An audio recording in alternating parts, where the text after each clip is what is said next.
Teresa's so exciting, it's hard to follow her sometimes. So tonight we're going to talk a little bit about herbs. How many of you have grown herbs in your garden before? Okay, so a couple of you have. And with herbs, as you know, once they start coming in, you can have a lot all at once. You can get flush with basil all at once and it's like, oh no, what do I do with this stuff? So really what we're going to talk about tonight isn't so much the growing side of it. Herbs do grow extremely well both indoors and outdoors, depending on the type. That's more an ag agent question than me. So I'm going to talk more about what you do with them once you harvest them, and different ways that you can preserve them. So some of the easiest ways that so when you harvest your herbs, some of you that grow them, what do you grow? Sage. Sage, okay. Basil. But we had the lemon. Oh, yeah, we got some lemongrass. Lemongrass.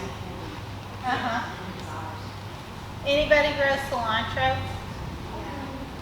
Okay. What about parsley? Cilantro is one that is extremely easy to grow. I actually grew it inside in, I think it was February when I started it. And I grew it in a mason jar. It was very short-lived. I just got enough to eat on. But what was so funny to me was I had done it for a class, put the lid on that jar so that it wouldn't spill all over my car. I forgot about it in my trunk for 2 weeks. Went back out there, took the jar off, and guess what I had? I had cilantro growing. It just looked a little bit pale, but as soon as I set it in the sun, it kept growing for me. So some of those things, that one may have been a fluke. Wouldn't recommend leaving it in your trunk for 2 weeks, but it did grow. So herbs, they give us a lot of flavor. Some of the reasons that people like to use herbs is for that seasoning. Other people turn to herbs when their doctor starts telling them, hey, you need to watch the salt. And anybody in this area, Kentucky, Tennessee, it does not matter. Most of us grew up where salt equaled flavor, right? Or fat equaled flavor. And so, my grandparents, my parents, salt and pepper were the seasonings. Salt and pepper, you had it on the table, you used it for everything. If you mentioned to them putting sage on a dish, they look at you like you grew 2 heads. And my dad still does. Now, some things you can introduce a little bit easier, but some of them he still is like, what is that? What are you trying to do? But for health benefits, we really do want to start watching salt intakes even at a younger age, because genetically and geographically in this area, there's a lot of heart disease, there's a lot of diabetes, kidney issues, high blood pressure. And so all of those things contribute to our health, and salt plays a role in that. So if we can come up with ways to introduce flavor in our food, because I don't know about you all, but I do not like a baked potato that has nothing on it, or a piece of chicken that's just been baked with nothing on it. I want some flavor there, but I need to find something besides salt to give me that flavor. And that's where those herbs really come in. Now, nutritionally, there is no difference in herbs that you buy at a grocery store, herbs that you grow yourself, but flavor-wise, how much stronger is the flavor of a fresh herb? Or how much stronger is the flavor of an herb that you dried yourself and you know that it was fresh when you dried it and how long it's been there? We don't know how long those herbs have been sitting on the shelf at the grocery store. We don't know how they were grown, what was put on them as they were grown. And so by growing them ourselves, we have a little more control.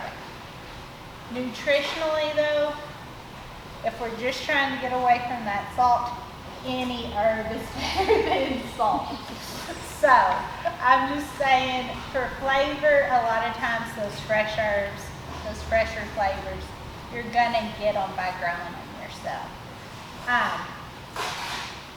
So when we do harvest those herbs, in order to keep that flavor, you do want to do something with them, typically within a week. So if they set longer than that, they're going to start losing that flavor. I know my husband's family, I've got it in their spice cabinet. I'm sure some of your grandparents are the same way. You open up a spice cabinet, you pull something out. I have found spices that have an expiration date, which doesn't mean that they've gone bad, but they probably have very little flavor left. Some of them expired before I was born. So, how much flavor do you think is left in those little jars of spice? Or are we just adding coloring to them at that point? So you do want to try to use them as quickly as possible or do something with them. So you can freeze herbs and you can also dry herbs. Most people are more familiar with drying herbs. You can actually put them out in the sun and let them dry. So if you do that, you do want something to keep the birds, the bugs, everything off of them. But they make a pack in this handout. It's on the back table for all of you. But it shows actually a rack that people make, and so it's stacked up. It uses solar heat, and it will actually dry the herbs outside. Some people, now Kentucky, Tennessee is a little different because our humidity plays in. If we were in the desert, people can set those things out. Humidity's really low, it's super dry. Those things will dry out in the sun by themselves. Some people actually will put them in a car and leave some windows open because you need ventilation, set the fans out there, and they'll actually dry out there. That seems complicated because I'm always going to be worried something's going to get in there, something's going to knock it over, a big breeze is going to come. So the dehydrators that you can get for like dehydrating apples, pears, that sort of thing, you can actually use those for your herbs as well. You can also use your microwave. So, well, if you use your microwave, let me tell you, be very careful. You can burn them very quickly because it will zap them very, very quickly. So just make sure your power settings are right on that. Or you can hang them up. Anybody ever done that? Does it? I've not tried that one. I use mine all the time. For the air fryer? Yeah. It's got a dehydrating button on it. Awesome. Yeah, I've not tried that. I don't guess I knew it had the dehydrating button. So air fryers might be an option now too. Ovens, you can use those as well, just really low heat for a short amount of time. You just want to get all that moisture out. Or hanging them up. Now, if you hang up your herbs to dry them, the one thing I will say, you all may be much better housekeepers than me, but there is something called dust that lives in my house and I cannot escape it. And so if I'm hanging something up and I know it's going to stay there very long, dust is going to get on it at some point. There's just no way around it. So the best way to dry them is actually to put a brown paper bag over top of them as well, just to catch that dust from settling on the leaves. And then if you leave them, you do not want to put them in direct sunlight because that's going to pull flavor from them. You want to put them in a place that does not have a vent blowing on it, somewhere dark, kind of cool, and just let them stay there.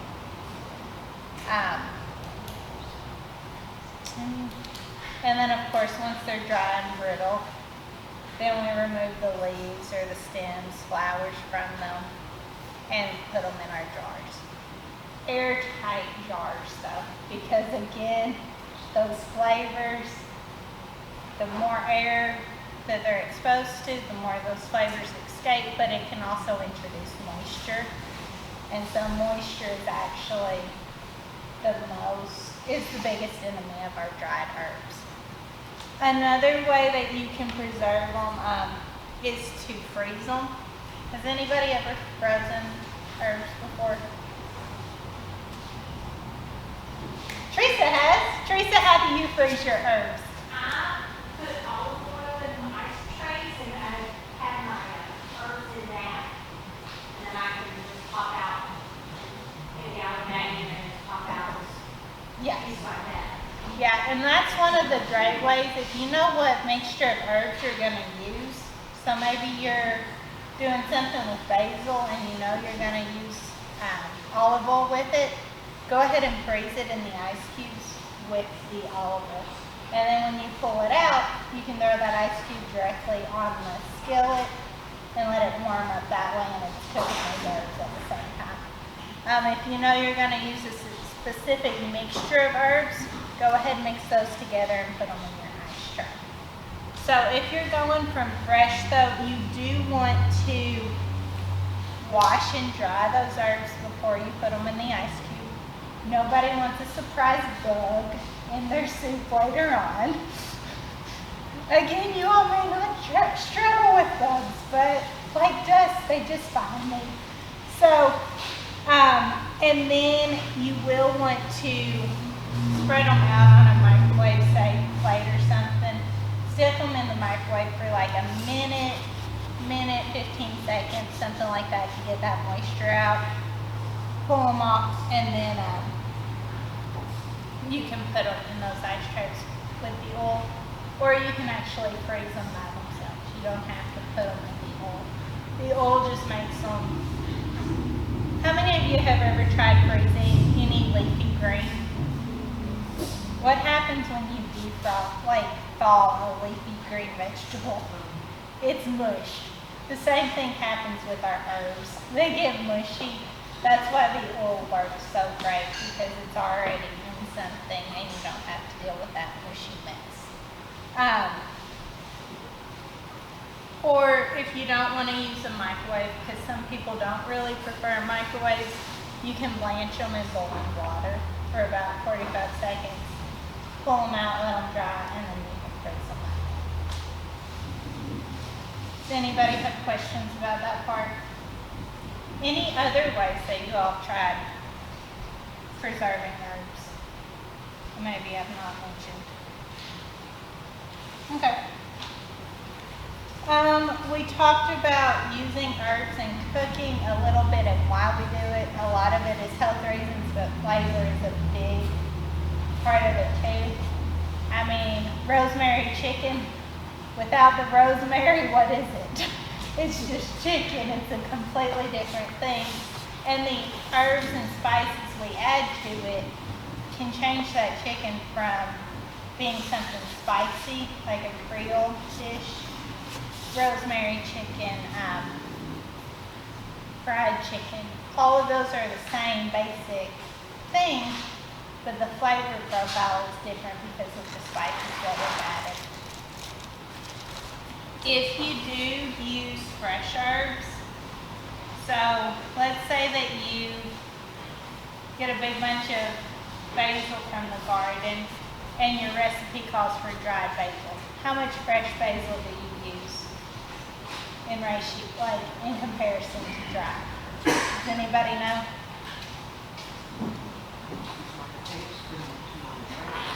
Tablespoon or two of the fresh.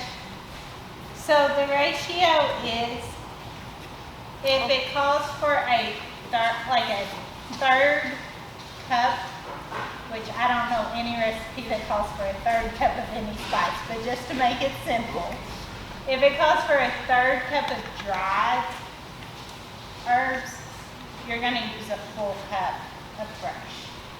So it's about a third dried to 1 cup fresh. So same for tablespoons. It calls for a tablespoon of fresh. We're going to use a third of a tablespoon. Does that make sense to everybody? 3 to 1. Yep, 3 to 1. 3 to 1 fresh over dry. So just put salt in it. Well, you can, but you're not going to get that flavor. Some things are more of a 2 to 1, depending on how bold that flavor is and how much you want to taste it. Each person's going to have a difference of opinion on how much flavor they want.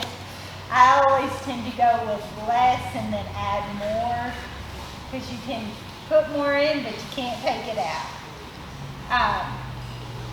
But yeah, just because the reason why fresh is such a larger amount is when we dry those, they lose volume, just like anything else. And so there's more flavor packed into a smaller amount. And then, of course, Teresa has done a great job of already giving you one recipe ideal of things that you can make with herbs. I've also got recipe cards in the back for you all. We've got a creamy avocado cucumber salad. And so you can use fresh mint in this one. And it actually does call for a full cup of mint. So there you go. There's also air fried okra tots with a tangy dipping sauce. That recipe's back there. It calls for dried parsley. Again, you can substitute that dried for fresh if you want it. And then we also have grilled grilled cauliflower dippers with guacamole. And they actually, there was a reason I pulled this one up. It's got cilantro in it. And so you could try that one as well. And then there's some other recipes, as well as a calendar back there that's full of recipes for you all to look at. This calendar, I love it because it's got all sorts of different recipes that you may not think of on your own. One of my favorites is, let's see if I can find it. July's recipe is a Tuscan chicken and pasta. It's got a lot of basil in it, but it is a delicious, lot of basil, lot of spinach. And you think when you look at the recipe, there ain't no way anybody's going to eat that much spinach. My 5 and 3-year-old nieces gobbled this stuff up. Didn't even bat an eye at all the vegetables in it. Loved it. Great way of getting a little extra vegetables in where people might not even notice that they're eating as much as they are. And then, of course, I told you all we have this handout in the back for you. And if you would like them, these are fridge, it's a magnetic fridge grocery list. Those are in the back for you too. And then other places to find recipes. So the biggest thing that I think scares people off with cooking with herbs is they're unfamiliar. They don't know what to do with them. And they're afraid if they start throwing these extra flavors and seasonings in that they're not going to like. So I would say the best thing that you can do to start cooking with herbs a little more and kind of start pulling back on that salt is try it. Be brave. Look for things. If you like to experiment, that's great because it's easier for you to try it. If you're apprehensive about it, try a little bit at a time. You don't have to cook for 30 people the first time you try a recipe. Cook for a couple, maybe use less, maybe try it more, and just experiment with how you like those flavors. I will also say when cooking with herbs, I cook with my nose when I'm cooking with herbs. And so if I'm throwing together something, I'm like, it needs a little something, I'm not sure what it is. A lot of times I go to that spice cabinet, pull them out and start smelling them and be like, does this smell like that would go well with it or not? Crazy way of doing it, but that's my way of mixing some extra in. And so I may put a little bit in, taste it. It's like, that's close, but it's not quite there, and I may go back to the spice cabinet and again start smelling them to see what's going to fit that profile, because our smell and our taste are closely related. And so typically if I like the smell of something, I'm going to like the taste of it as well. But the best thing you can do is just try something new. Whether it's something as simple as on your baked potato. Baked potatoes are still pretty cheap. It's a low risk way of trying a new spice. And if you don't like it, if you throw away a little potato, that's not a big deal versus if you throw away a high priced piece of meat. Potatoes, you can live with if you have to toss one out. So just try to find new things. Google's a great way to start. A lot of times if I'm looking for something with a specific herb, I just get on Google and start typing in recipes for that. Another place you can look is we have a website, and it's on the back of this calendar. It's called Plan, Eat, Move. And so on that website, if you go to the recipe section, you can actually search by ingredient. And so let's say you've got lots of basil. If you put basil in there, it will pull up every recipe on there that has basil in the recipe. If you're looking for something that you can do with your rosemary, type that in and it'll pull up every recipe in there that has rosemary in it. And so it's at least a starting place to get you going on using herbs. Teresa, do you want to talk about your recipe? Sure. And does anybody have any questions, comments, critiques? I will take those too. Pepper and herbs. Pepper. So pepper is not technically an herb. Anna, do you know? Look, Now I know that like red pepper flakes can be used almost as an herb, but no, it's not technically an herb. yeah, they're more considered spices. Yeah. Because like green peppers, they're a fruit, and then they dry them, and then they grind them up. So it's more considered a spice versus an herb.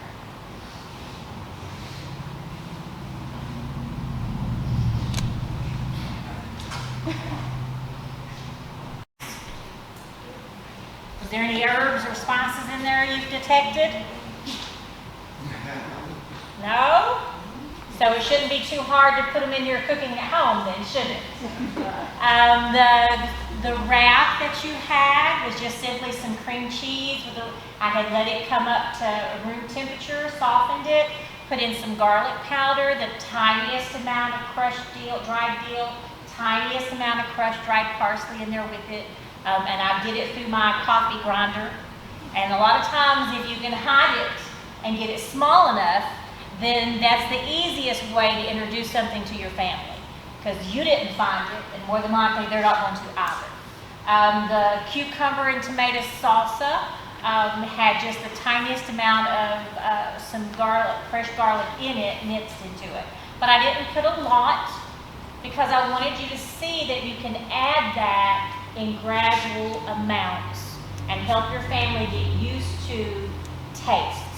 If you put it in there the first time and it's at such an amount that they don't even realize it, then that means the next time maybe you can add it a little bit more as they become as they become used to those taste and flavor profiles, as they become accustomed to it. So that's one way that you can do that. Do some research. A lot of the different herbs are going to come with maybe some vitamins or some trace elements that you're not normally going to get other ways. As easy as it is to grow herbs in our area, I almost feel cheated because our families didn't know about growing herbs. Because I'm all the time like, where was Extension then? You know, how come we didn't know these things up in these hills on how to do that? I don't know where our people lost those herbs and that culture, but I'm sure as the settlers came into this area, especially since we were so populated with Pennsylvania Dutch at the time, I'm sure they had that at some point. And I think what happened is we all had sweet tooths because we sure remembered what cinnamon and things was, didn't we? You know, for those stack cakes. But these savories are something that you may have to let your family become adjusted to. I did. They don't even ask anymore because they're used to those flavors and it's not shocking when they find them in their food. But it was a slow process. So don't be dumping stuff in there and then shocking them and them saying, I don't like that. You start tiny and increase that as they become accustomed to it. And you'll be able to work that into. And as she said, the more we can do that, the more we can pull back from that salt shaker. McCrae County statistics are very much right in line with ours. We stay between the top 3 and top 5 in the state for heart disease, diabetes, and obesity. That sounds high, doesn't it? How high is it when you add to that Tennessee's in the top 10 of the nation? If we're in the top 3 to 5 to 10 in Tennessee, and Tennessee's in the top 10 of the nation, how high are we on these illnesses that are very much, for the most of our families, food related? Now we have people who have diabetes, it's type 1, that is a hereditary. And I've heard, even in my own family, people say, well, diabetes, sugar runs in our family. But it's type 2. So let me tell you what runs in our family. It's chicken and dumplings and cornbread.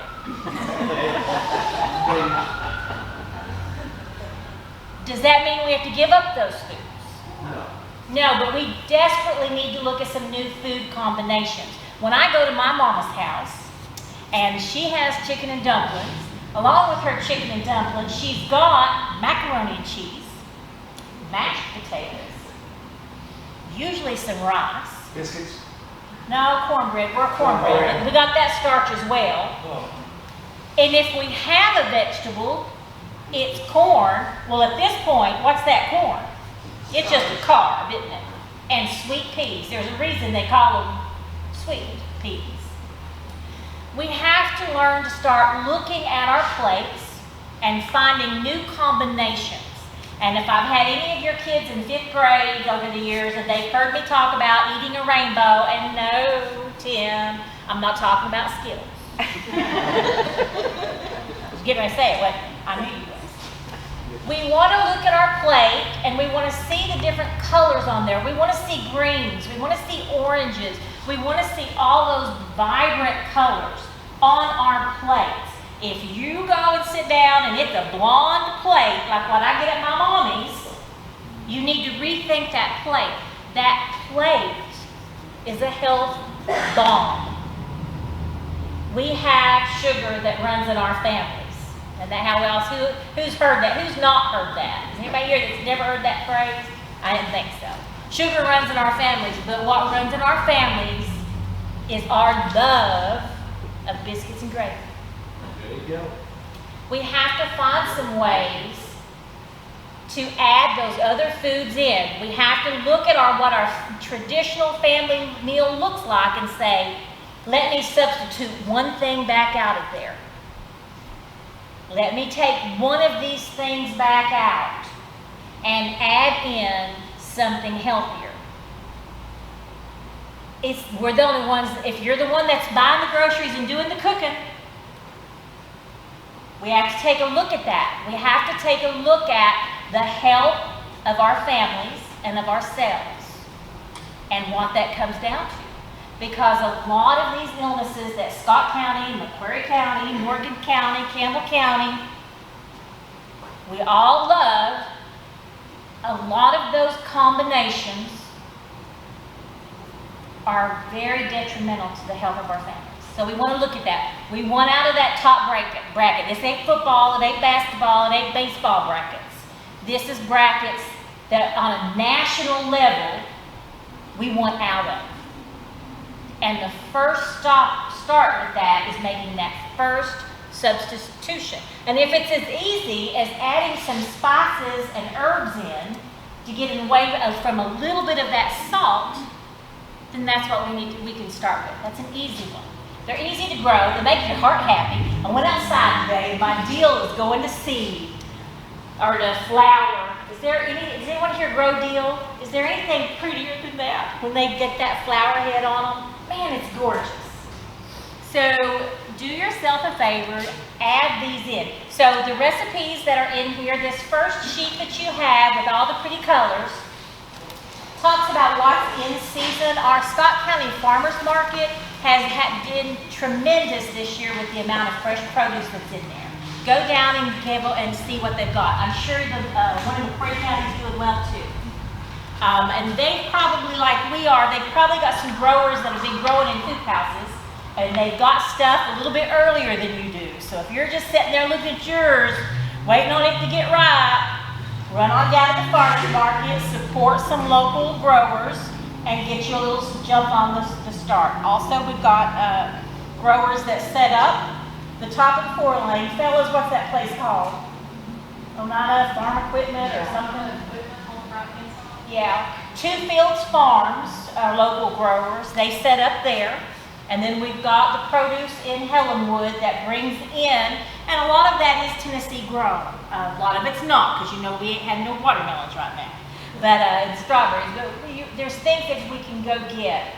Work those in. Who here knows what the daily requirements for an adult of vegetables are? 5? How many cups? If we're going to look at it, 5 is good. To get 5 different would be a goal. And yet if you're not trying, that's pretty hard to do. I don't get it. Do you? 5 different a day? 2 to 3 cups. 2.5, 3 for men. Cups. 2 to 3 cups. Most of your serving spoons will get 1. That's going to be a 1/4 to maybe a 1/3 cup, so that you can put it into perspective. What I advise you to do is to actually, if you've got the measuring cups, if you need some, come by the office. I'll get some. I should have brought some tonight. With the handle, 1/4 cup, put a 1/4 cup measuring cup in your serving bowl until you get to where you know what that looks like. Because I promise you, it's more than you think it is. So you may have to do some of these things to get into the habit of knowing. And that's what I did, man. I was sitting there because my husband, I eat lots of vegetables. Let's put a measuring cup in here. He didn't. But this is also the same man that when we were married in college, and I would cook a meal, and he wouldn't eat the vegetables, and I'd say, "You said you'd make it, you'd eat it," and he'd say, "I don't want it." And the next time I'd make it, I cried. I was young, I was 18, I'm going to admit it, I cried, and I'm like, we can't afford for me to just throw this food away, you know. College poor. I think that's one of the poorest poors there is college poor. And I'm sitting there, I can't keep buying food and making it and you not eat it. And this man looked at me and said, "I'll eat 5." And he counted 5 green peas out on his plate. Now we came a long ways from that. And it's been a struggle. But we can't give up. We can't give up because it's easy. We can't give up those battles when we know it relates directly to our health as we are aging. And you can tell I'm not getting any younger. And, you know, and I'm very happy that although we have had some minor health issues, we're doing pretty good. And so I think trying makes a difference. It won't eliminate everything, but it will help with some things. So I advise you to learn what a cup of vegetables looks like on your plate. If you're counting salad, 2 cups counts as a cup. So keep that in mind. You don't go get one big salad and say you're done for the day, because there's so much air and loose in that. But here's the recipes that we had. The ones I used tonight was this first one here that says cucumber relish. And like I said, I did add just a little bit of garlic to that. And the other one that I used, it didn't have a pretty picture. It's on the second page, top one, and it didn't have a picture of it, but it was the little pinwheels. It's so easy to make those. I put some turkey in it. You don't have to. You could do it meatless, you could do it with ham or roast beef or whatever you wanted to do. You can make those up and make it as like a burrito and do scrambled eggs and your spinach and your tomatoes and things like that. I freeze those. My husband heats them up for breakfast in the morning. But you can do some little tricks. If you can find a way, especially with that idea of trying to have it it is very hard to get your vegetables and fruit in during the day if you don't get something in at breakfast. Whether it's a banana, whether you're starting on your fruits, if you don't start that first meal out, then it's gonna be hard. I always want to make a recipe, I just can't make it for this number of people. My favorite thing for breakfast is I'll take spinach or young kale leaves and I saute those in my pan with some olive oil and some onion and some garlic, and I saute that and I make me a bed on my plate and I fry me 2 eggs with a nice runny yolk and put them right on top of it. It is glorious. I saw a Pioneer woman do that. Now, I looked at my husband and we just got it in the kitchen. He's like, let's go. And we went and made it. It's good. And it's a great way to start your day and get a jump on trying to get those vegetable requirements in. I think that's about it. Anything we missed? I don't think so. Selena, between the 2 of us, you got anything we could add? No? Any questions from you all? No. Who's got plenty of and I picked that cucumber because I figured if you've not already, you might have some coming in. It's been a very mixed year, hasn't it? Especially depending on where you live in the county. I left work and my little car tells me what the temperature is.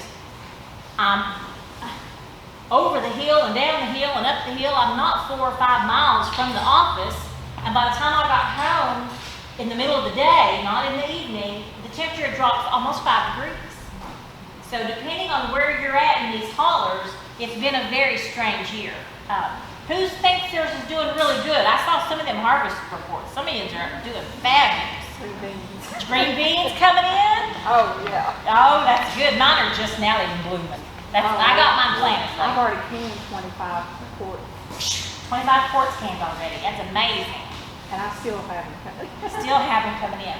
Oh, before I let you go, we'll talk just a little bit more, but Judy has got by the front door a big tote of turnips. Help yourself. She's got some fresh picked baby spinach. There's a whole box of Tomato spinach. What else? I saw something There's else. some banana peppers out there that's left, and I think a couple of green peppers and Some peppers and maybe a squash or something I saw out there. If we run out of bags, let me know. We've got more in the pantry. We can grab these. Please, she was good enough to pick it and bring it. Let's not make her carry it back home. So you can use any of that. The top corn is good. Yeah, she said the tops have turned. You're not going to get turnip greens out of it, but there's turnips out there. So help yourself to all of that. I almost forgot, Judy. If any of you have an abundance and you want to bring anything down here on Tuesdays when the food bank's open, we've had several people that have brought us containers of squash and some things like that we gave out to the food bank participants. So if you just can't look at it and think, I ain't canning another thing, you can always bring it down here. We'd love to have it. But keep it in mind, your gardening, it's a weird garden year. If this is your first year gardening in our area, if you're new to the area, and it's not going like you thought it would, don't be disheartened. Mine's not going like I thought it would, and I've been here a long time. Linda, how's your all's doing? You're in Kurt's. Is it doing well? Well, Kurt's pretty well got a green thumb and green big toes too, doesn't he? I thought so. All right. Anybody have anything that you wanted, you came tonight saying, I'm going to remember to ask that when I get there? No? I have a question, has nothing to do with, it's not a bug. Okay. Do lightning bugs harm? Not that I'm aware of. They're all over my cucumbers, everywhere. Are you seeing damage? Yes. Now, there is, Yes. I'm not an ag agent, Me neither. but from gardening, there is a bug that looks very similar to These the are lightning bug. lightning bugs, they light up. Oh. I've never heard of lightning bugs causing damage to plants or produce before, so maybe it's just another bug that's like intermixed with them, would be my guess. But I've never heard of lightning And bugs. I don't know. I've not known that. Well, they're just all over everything I have. Well, call, in case we forget, call the office tomorrow and remind us and we'll check on that. Call in the morning though, because we might not be there all day because our AC is out. Yeah, our air conditioner. So I stay as long as I can, but I'm a little too chunky to be staying all day in that heat. I was just curious to know. Oh, yeah, definitely. We can find out if it is, and you might want to really get in there and look and see if you can find somebody else in there cohabitating with it and see. What? So they need a light. Also. All right, so lightning bugs, we need to look that one up. Okay, anybody else with something? You're not allowed to ask anything, do you? I was wondering, so how do you, about the fertilizer here? The fertilizer, we've been putting on all the lights and poison, too. And I just found out this year, why I'm using that other stuff now. The organic that A we lot of can, people still don't know it and don't believe it. yeah. No, you can't, it's hard to break that cycle, to get away from what our grandpas did. And it's a personal choice of how people want to go about that gardening. I want to go as organic as I can. And when I say organic, I don't mean just the labels on what I can buy. I mean something that I feel safe for my family and safe for me to use. But a lot of those are personal choices. I'm all about right now the soil health and the microbial web and all of that other. So I'm a no-dig girl. Any other questions? Are you going to give a class on mushrooms? I've got mushrooms all over my property, all different kinds, and I need to know which one are edibles and which ones are not. We've had classes on mushrooms. I don't know that we're going to do that this year because I don't think we had a much larger Grow Appalachia group. And so that's one of our most costly classes is when we inoculate the logs and buy those mushroom spores. But I can tell you in the past, when we have had a mushroom class and we've had an expert come in, what she will stand there and say is if she didn't plant it, she ain't eating it. She don't know 100% what that is. So I can't imagine that we would be able to find anyone that would help you identify a mushroom, especially without walking your property and putting their eyeballs on it. Does that make sense? It is too easy to get in trouble really fast if you don't really know what you're doing. And this lady came as an expert and taught the class, and she said, if I didn't inoculate the log, if I didn't put the spores there, I'm not consuming it. So I know that there's edible mushrooms. Morels are pretty easy to find if you know what you're looking for. But as far as us bringing in someone that can help you identify a wild mushroom to eat it, I don't think that we'd be able to do that. Now, I can't remember his name. There is a family down in Glenmary who grow mushrooms galore. He spoke, Tammy, what was it? It was when we were still going up to Winfield, wasn't it? I think his last name was Markle. He's probably the most, but even he only picks what he grows. Could you take a picture of it and do like, flowers, plant, or something like that? Not that we would advise you with. Okay. It's just too dangerous. It is. And there's too many lookalikes. And, you know, so we wouldn't be able to help you identify a wild mushroom for consuming it. Because the top would be one with underneath it. Yeah, we don't, yeah. We encourage you, there's lots of kits that you can buy, yes. I've got an app on my phone that says Natural ID, and it does tell me what the name of it is, but then it says, we do not recommend you trying this because there's too many other mushrooms that could look like Yes, it. yes, and that's our stance as well on that one, as far as that's going. And every mushroom I've tried on that tells me what it is, and then they say, it's not, it's the ones that are really toxic, so they say, this is toxic, don't eat it. But every other one, it comes up, it says, we cannot recommend. Right. Now, you can buy kits and do mushrooms at home and get started very easy. Tammy, did you or Louie, the one do those mushroom logs? Mine had mushrooms for years. I really enjoyed those things. We got one with too. Yeah. Okay, yeah.